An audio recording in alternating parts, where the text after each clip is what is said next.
Do you know what a fault line is? Simply put, it's like this. See the Earth as a big puzzle made with big puzzle pieces that are floating underneath the surface, and let's say these puzzle pieces aren't getting along. They're brushing up against each other, elbowing each other, pulling apart, even sliding past each other as though they don't even see one another, and this causes a big crack called a fault line. Let's say the puzzle pieces really have a falling out and they slip and move, building up stress along the fault line. Then all of this built up, pent-up stress, is suddenly released. What do you think happens? An earthquake. Now let's just cut to the chase of this chat and realize this. We've got relationships that are just like these puzzle pieces. You and your closest relationship, be it a family member, a partner, or good friend, we're all prone to dealing with some type of fault line in our lives. Sometimes, there are moments when you don't quite see eye to eye. Maybe it's a difference in opinions, expectations, or just a misunderstanding. Either way, the puzzle pieces aren't connecting. They're brushing up against each other, pulling apart or sliding past each other, like the other doesn't exist. These moments of tension are like the fault lines in the Earth, and if there's enough tension, enough stress, you end up with an earthquake and its aftermath, in the form of pain, turmoil, disruption, and confusion. Basically the upheaval one would find in the aftermath of a real earthquake. But here's the hope in all of this. Geologists work to understand and manage Earth fault lines, and then use their understanding to mend the Earth's crust, resulting in it becoming stronger over time. And the end result is this: to prevent future earthquakes and all the residual destruction they bring. This is what we're trying to get you to understand. Listen, sisters, this isn't about what she did, he did, what they did. It isn't about fault.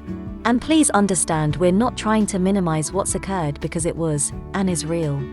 Real hurt, real betrayal, real injury, in some cases very, very deep injury, devastation, or wrong. But if the focus is fault, how will you ever understand, manage, and mend?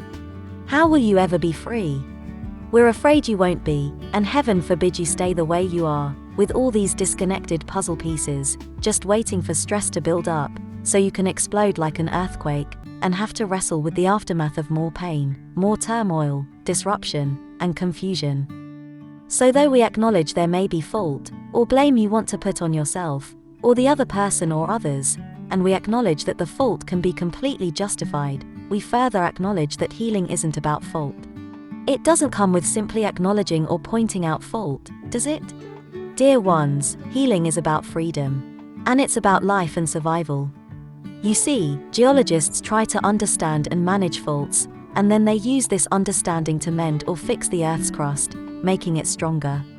And the point for them is to prevent earthquakes and the destruction they bring. And again, they do this by understanding faults, and then coming up with ways to manage them, and ultimately using all this knowledge to mend the Earth's crust. Can you see what we're getting at? Just bear with us a few short moments more, as we share with you what being your own geologist can do for you.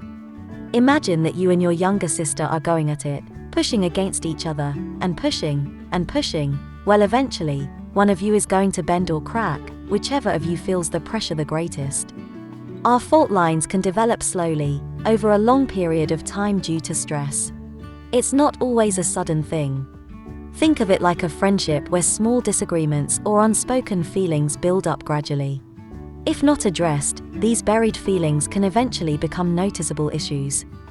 Then sometimes, the early signs of fault lines can be very subtle, just like early signs of tension in relationships or communication breakdowns. These can be feelings of discomfort or minor disagreements that we might dismiss.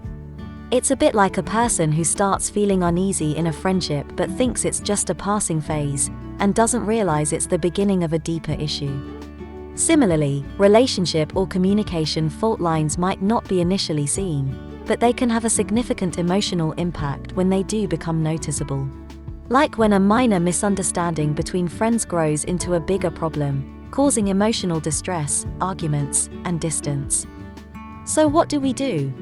Relieve the stress. Addressing conflicts or concerns in our relationships can be like releasing the stress along a fault line. It might be uncomfortable at first, but it can lead to greater understanding, overall peace, and harmony. Then you want to construct earthquake-resistant buildings, meaning we can build strong and resilient relationships with healthy and open communication channels. This involves using the right materials, such as trust, empathy, sharing, and simply speaking openly and freely. These are all the building blocks to creating a solid foundation. When we invest in these qualities, our relationships can better withstand the fault lines and earthquakes of disagreements or misunderstandings that are bound to happen, because that's just life. Next, control what you can, and recognize what you have no control over. There are simply going to be aspects of life that are beyond our control. And no matter how much you, or I, may want to manipulate or prevent something from happening, or a certain outcome, if it's outside our control, then it's just outside our control. What's inside our control is our response, our resilience, and our ability to adapt to the unexpected. So we need to focus on what we can influence, and adapt to the rest. Then we can develop our own early warning system. Here in the West we have that, a loud alarm that signals danger and tells us to take cover. Often our early warning system is composed of our intuition, our ability to perceive, understand, manage our emotions, and to simply listen to others.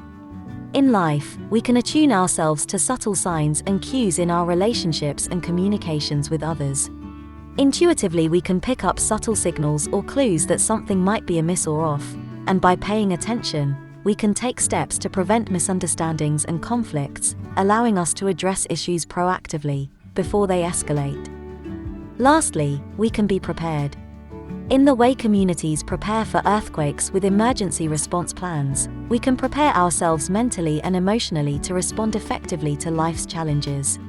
Developing resilience and a positive mindset can help us navigate unexpected events, learn from adversity, and bounce back with grace. By continuously monitoring our own emotions and reactions, we develop self-awareness, which allows us to better understand our triggers, emotions, and patterns of behavior, enabling us to make positive changes and improve our well-being and relationships. Sisters, know that fault lines in relationships are normal, they happen to everyone. And just as geologists study and learn from Earth's fault lines, we can learn and grow from our own. So embrace your journey, keep your hearts open, and remember that you are all capable of building relationships that stand the test of time. Take care, stay inspired, and keep shining brightly. The world is a better place because each of you is in it. Until next time.